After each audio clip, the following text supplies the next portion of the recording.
Assalamualaikum warahmatullahi wabarakatuh dan salam sejahtera. Okey, hari ini kita belajar bab 10, Kimia dalam Perubatan dan Kesihatan. Okey. Dalam bab 10 ni kita nak tengok 10.1,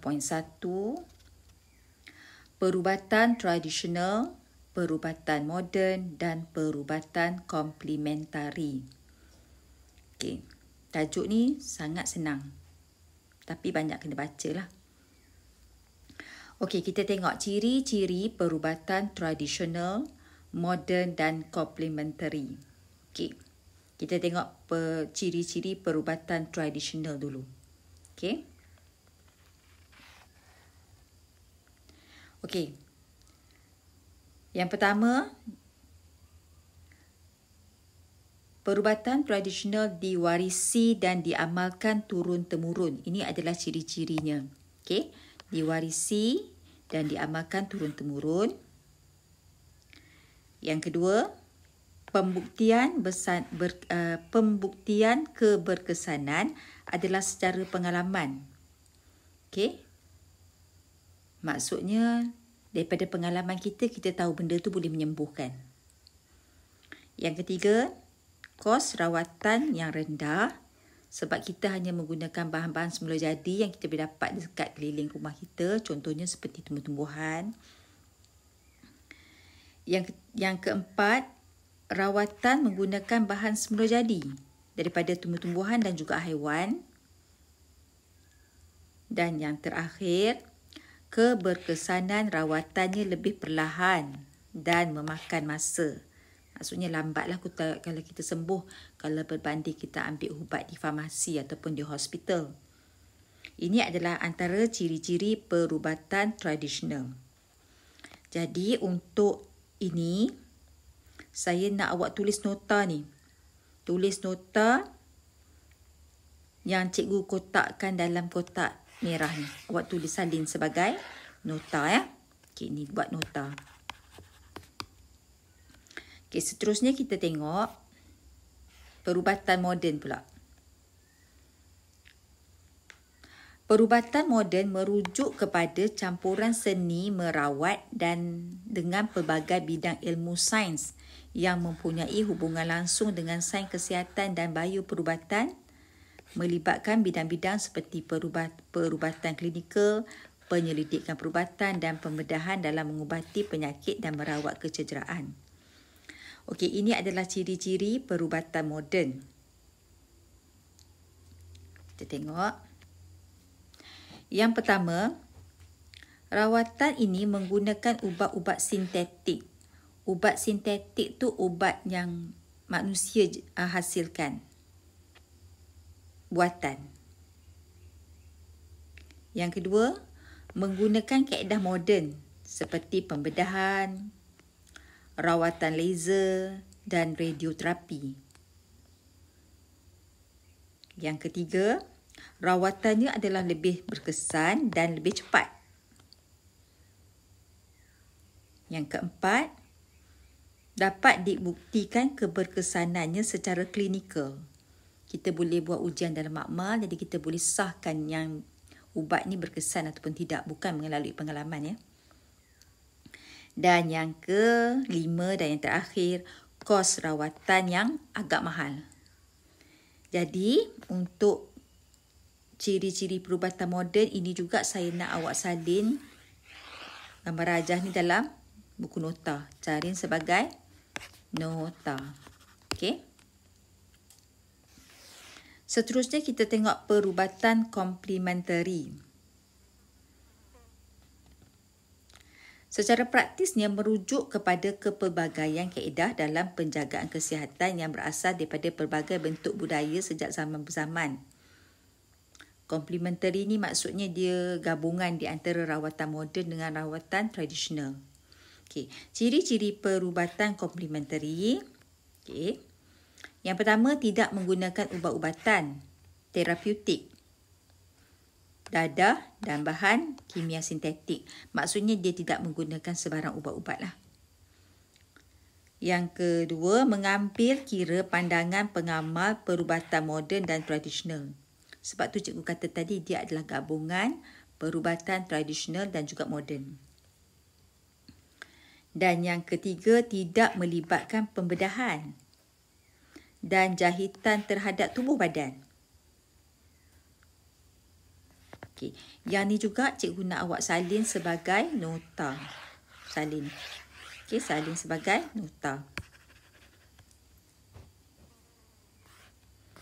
Seterusnya, kita tengok ubat-ubatan yang digunakan dalam perubatan tradisional, moden dan komplementari. Okey.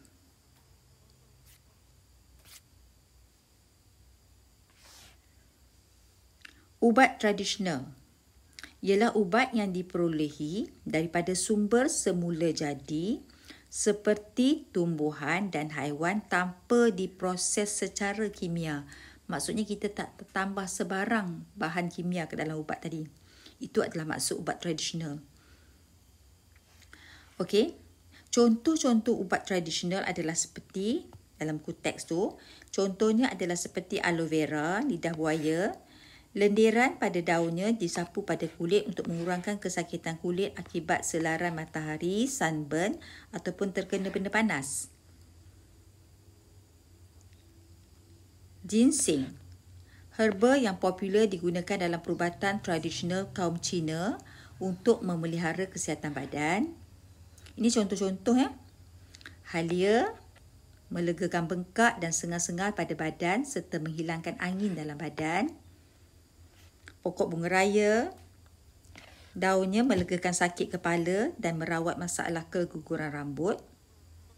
Dan yang terakhir, contoh, banyak lagi tumbuhan lain. Ni antara contoh. Quinina, kulit pokok Cinchona spesies digunakan untuk membuat ubat penyakit malaria. Jadi untuk yang ini, cikgu nak awak buat nota macam ni. Awak buat ni, awak tulis ni ubat tradisional. Apa dia maksud ubat tradisional? Apa maksud dia? Kemudian awak tulis aloe vera contohnya. Ya, benda ni semua awak salin. Ni semua salin, masukkan dalam bulatan tadi. Ni semua salin. Salin. Salin dan salin. Masukkan dalam nota ni ya. Okey? Okey, mudah saja. Seterusnya kita tengok ubat moden. Apa maksud ubat moden? Ubat moden ialah ubat yang dihasilkan di dalam makmal untuk kegunaan ramai dan dijual di pasaran secara meluas.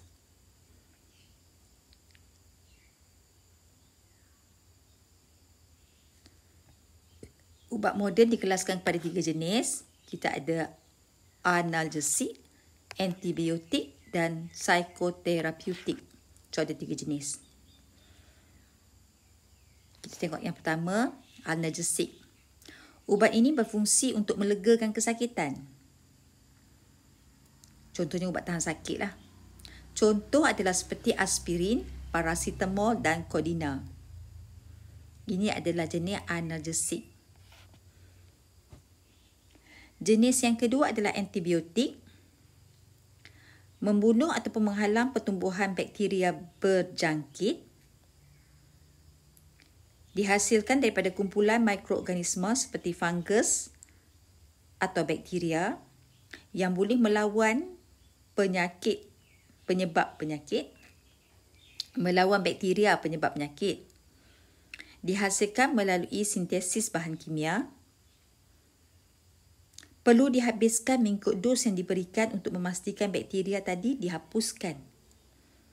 Contoh adalah penicillin dan streptomycin. Dan jenis ubat yang ketiga adalah psikoterapeutik untuk merawat pesakit psikiatrik. Perlu mengikut dos yang ditetapkan oleh doktor kerana boleh menyebabkan perubahan perasaan, pemikiran dan kelakuan seseorang. Maksudnya ubat ni memang betul-betul kena ambil ikut apa yang doktor sarankan. Ada 3 jenis, stimulan, antidepresan dan antipsychotic. antipsykotik. Ada contoh-contoh dia tu. Jadi, untuk ini juga cikgu nak awak buat nota. Nota awak tu awak hanya salin perkataan yang cikgu gariskan dengan warna merah saja. Okey? Jadi perkataan yang cikgu gariskan dengan warna merah tu awak salin sebagai nota. Dan notanya awak buat macam ni contohnya. Boleh buat macam ni. Okey?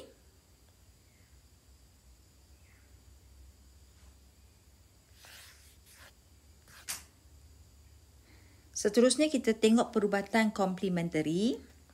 Perubatan komplementari ialah rawatan tambahan yang dilakukan bersama dengan rawatan moden dalam merawat penyakit. Maksudnya, ikhtiar kita lah. Di samping kita makan ubat, kita pun buat rawatan tradisional kan. Ini adalah rawatan komplementari. Contoh, akupunktur, kiropraktik dan juga urutan tradisional. Okey, jadi untuk ni, awak pun perlu buat nota, hanya salin perkataan yang cikgu gariskan dengan warna merah.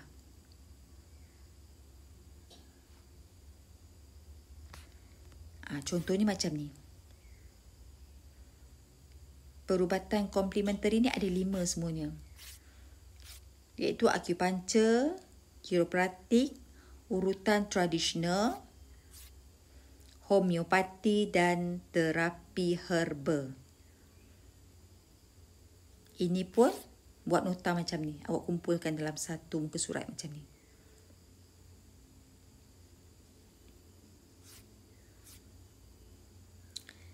Dan seterusnya kita nak tengok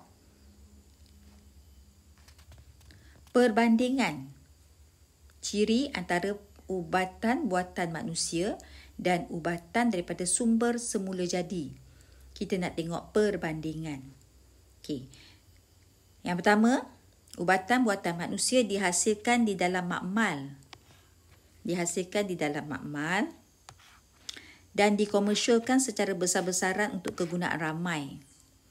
Contohnya vitamin C dalam bentuk pil dijual di farmasi. Ubatan daripada sumber semula jadi diperolehi daripada tumbuhan dan haiwan. Contohnya vitamin C yang kita dapat terus daripada buah. Yang kedua, ubat buatan manusia perlu diambil secara berterusan ataupun berhenti setelah telah sembuh.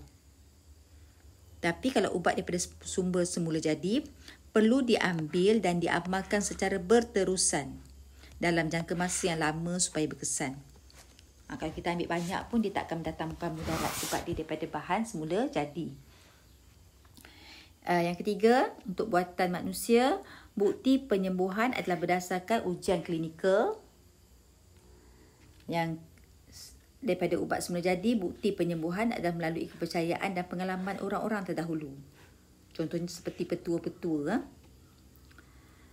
Yang keempat, berisiko mendapat kesan sampingan jika tidak digunakan tanpa nasihat doktor ataupun jika pesakit tidak mengambil dos yang betul.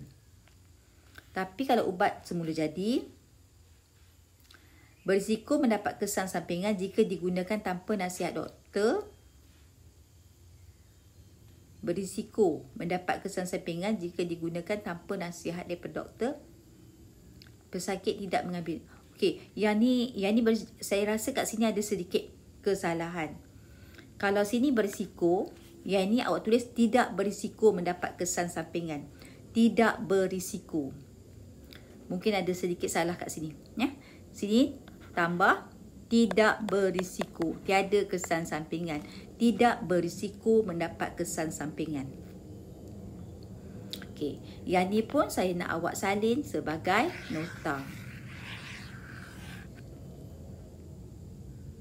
Dan seterusnya kita tengok yang terakhir, kesan penyalahgunaan ubat-ubatan. Okey. Kesan penyalahgunaan ubat-ubatan yang pertama boleh menyebabkan kematian. Kedua, menyebabkan ubat itu kurang berkesan untuk melawan penyakit. Maka penyakit yang ingin diubati tidak sembuh. Yang ketiga, menyebabkan kesan sampingan yang teruk. seperti alahan, muntah, sakit kepala, demam dan pingsan. Dan yang keempat, menyebabkan ketagihan ubat jika diambil secara berlebihan seperti ubat batuk. Yang ini pun saya nak awak salin sebagai nota. Jadi untuk 10.1 ni, banyak buat nota saja. Apabila awak menulis, maksudnya awak membaca. Okey? Selesaikan nota tu dulu sebelum kita beralih kepada 10.2.